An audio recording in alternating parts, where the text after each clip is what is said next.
എന്തായാലും ഇത്തരത്തിലുള്ള ദൃശ്യങ്ങളൊക്കെയാണ് സുരേഷ് ബാബു താങ്കളുടെ ശ്രദ്ധയിൽപ്പെട്ടിട്ടുണ്ടാവും. ഇത്തരത്തിലുള്ള ദൃശ്യങ്ങൾ പുറത്തു വന്നിരിക്കുകയാണ്. ഇത്തരത്തിൽ പണം നൽകി വോട്ടർമാരെ സ്വാധീനിക്കുന്നു എന്നുള്ള ആരോപണമാണ്. അത് ഈ ദൃശ്യങ്ങൾ പകർത്തിയവരെ ശോഭാ സുരേന്ദ്രൻ അത്തരത്തിൽ ഭീഷണിപ്പെടുത്തുന്നു എന്ന തരത്തിലുള്ള ആരോപണമൊക്കെയാണ് ഈ ഒരു സമയത്ത് വരുന്നത്. ഇത് നിങ്ങളുടെ ശ്രദ്ധയിൽപ്പെട്ടോ? നിങ്ങളുടെ പ്രതികരണം ഏത് രീതിയിലാണ്?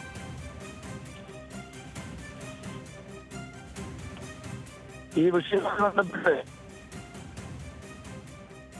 നിങ്ങൾ പത്രമാധ്യമങ്ങൾ എന്നോട് ചോദിക്കുമ്പോഴാണ് എന്റെ ശ്രദ്ധയിൽ വരുന്നത്. ഹലോ, കേൾക്കുന്നുണ്ടോ? കേൾക്കാം. എന്റെ ശ്രദ്ധയിൽ വരുന്നത് അത് വോട്ടർമാർക്ക് പണം നൽകി BJP പ്രവർത്തകർ വോട്ടർമാർക്ക് പണം നൽകി വിതരണം ചെയ്ത് അത്തരത്തിൽ സ്വാധീനിക്കുന്നു എന്നുള്ള തരത്തിലുള്ള ദൃശ്യങ്ങളാണ് പുറത്തു വരുന്നത്. ആ ദൃശ്യങ്ങളാണ് ഇപ്പോൾ നമ്മൾ തത്സമയം പറയാൻ വരുന്നത്. ഇത്തരത്തിൽ BJPയും ശോഭാ സുരേന്ദ്രനും പണം വിതരണം ചെയ്തും BJP കയ്യൂക്ക് കാണിച്ചും പാലക്കാട് മണ്ഡലത്തിന്റെ ജനവിധി മറിക്കാമെന്നാണ് അവർ ചിന്തിക്കുന്നത്. നേരത്തെ കോൺഗ്രസിന്റെ സ്ഥാനാർത്ഥിയെ തടഞ്ഞുകൊണ്ട് കയ്യൂക്കിന്റെ ബലം കാണിച്ചു.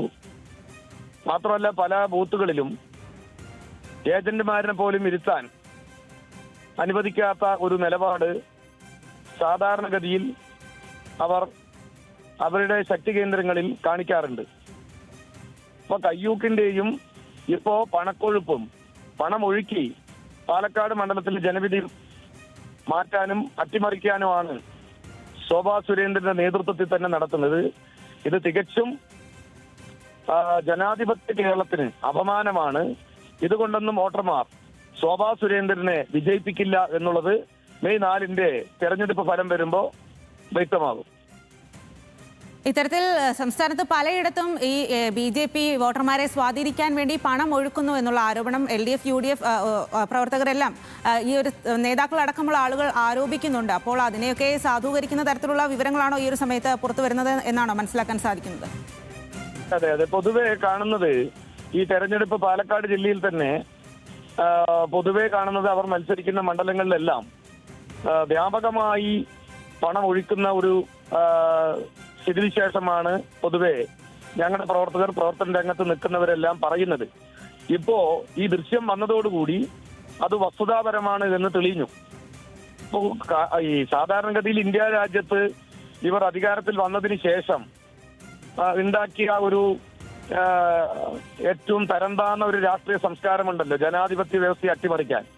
MLA-മാരെ കോടികൾ കൊടുത്ത് വിലയ്ക്ക് വാങ്ങിക്കുക, അതിലൂടെ ഗവൺമെന്റിനെ അട്ടിമറിക്കുക എന്നുള്ളത്. അത് കേരളത്തിലും അവർ ശ്രമിക്കുകയാണ്.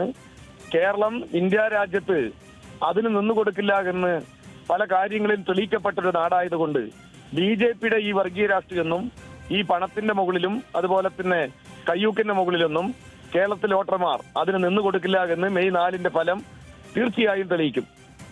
ഇത്തരത്തിലെ ദൃശ്യങ്ങൾ വന്നു. ഈ ദൃശ്യങ്ങളിൽ പറയുന്ന ഒരു തരത്തിൽ അല്ലെങ്കിൽ ഈ ആരോപണം ശരിയാണെങ്കിൽ അത് തെരഞ്ഞെടുപ്പ് പെരുമാറ്റച്ചട്ടത്തിന്റെ ലംഘനമാണ്. അപ്പോൾ ഏതെങ്കിലും തരത്തിലുള്ള നിയമ നടപടിയിലേക്ക് നിങ്ങൾ നീങ്ങാനുള്ള സാധ്യതയുണ്ടോ? അതായത് നിങ്ങൾ പറയുമ്പോഴാണല്ലോ ഞാൻ ഈ കാര്യം അറിയും. ഞാൻ ചില മീറ്റിങ്ങുകളിൽ പങ്കെടുത്തുകൊണ്ടിരിക്കുകയാണ് അവസാനം. അപ്പൊ അതുകൊണ്ട് തന്നെ എനിക്കതിന്റെ വ്യക്തത. ഏതായാലും നിങ്ങൾ മാധ്യമങ്ങളുടെ ഈ ദൃശ്യം പുറത്തുവിട്ട സ്ഥിതിക്ക് ഞങ്ങൾ ഇടതുപക്ഷ ജനാധിപത്യ മുന്നണിയോ ആലോചിച്ച് നിയമ നടപടി സ്വീകരിക്കുക എന്നുള്ള നിലപാടായിരിക്കും ഞങ്ങൾ എടുക്കുക. ശരി, വളരെയധികം നന്ദി. സുരേഷ് ബാബു, പാലക്കാട് LDF ജില്ലാ സെക്രട്ടറി, CPIM ജില്ലാ സെക്രട്ടറിയാണ് ഇപ്പോൾ നമ്മളോട് ഈ ഒരു വിഷയത്തിൽ പ്രതികരിച്ചത്.